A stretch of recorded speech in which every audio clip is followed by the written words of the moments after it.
cooked and ate them in the shelter of a cave mouth. People also scraped the skins to wear as clothing. These people had originally come from North Africa, and here, at the very dawn of human time, we can see the elements that make the study of Spain so rich, so important. Spain exists at a significant geographic crossroad. People came from Africa, from the far reaches of the Mediterranean, and settled in the peninsula. When they were ready to go further, the Atlantic beckoned, sending settlers north to the British Isles and across the sea to the New World. Travelers did not just pass through the peninsula, they settled and left their cultural imprint, making Spanish culture today a rich blend that reveals the deep layers of the past. Spain today is a major tourist destination as people continue to flock to the peninsula to experience the land, the people, its cultural past. Now let's go back to the caves at Altamira to look at the remarkable cultural remnants that these first Spanish travelers left behind. These Stone Age people had a rich spiritual life that has allowed us to glimpse the longings of our ancient ancestors. Deep within the cave, some 1,000 yards through long, dark, twisting passages, ancient artists produced spectacular cave paintings. These were the first Stone Age cave paintings to be discovered in Europe. And though the site is closed to protect the paintings, the replicas that are available allow us to see the awe-inspiring skill of the painters.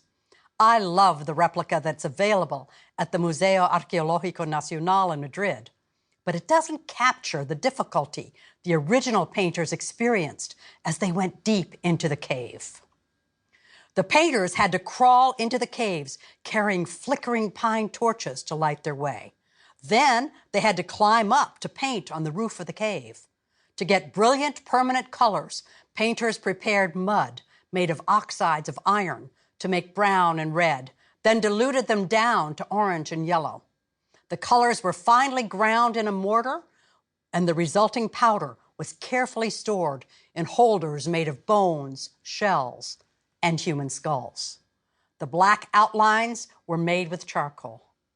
The paintings show flowing movements of bison, deer, and horses, and they achieve a three-dimensional feel through the skillful use of natural shapes in the rocks. Why did they paint so carefully deep within a cave that was so dark and inaccessible? The latest research suggests that these Paleolithic cave paintings represent a longing to recapture a spiritual world glimpsed in dreams and visions. Imagine ancient shamans going deep into the caves to seek a vision and seeing spiritual animals that were so important to their lives. When they awoke from the vision, they painted what they had seen, and they painted them where they had seen the vision, on the roof of the cave. These paintings represented a longing to join the spiritual world with the everyday world in which they lived, and the painted surface was the thin veil that joined the two realms. The Altamira caves have what, for me, is a poignant example of the human desire to transcend the two realms.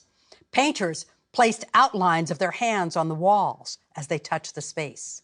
Sometimes they placed their hand on the wall and scattered paint around it, leaving a stencil of their hand. And sometimes they covered their hand with pigment and pressed it against the surface to leave a solid color imprint.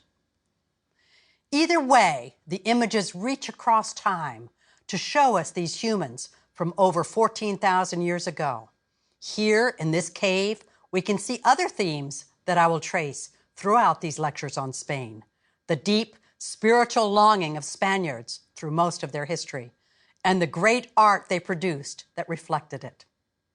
Before I move on to other people who settled on this peninsula, let's step back further and look at the land itself that drew so many travelers. The first thing to notice as we look at Spain with a bird's eye view is its location on several crucial crossroads. It connects Europe with Africa, offering the narrow bridge across which many people will cross, including the magnificent painters of the Neolithic caves. While the Pyrenees Mountains seem formidable, they are cut through with significant passes through which people moved back and forth.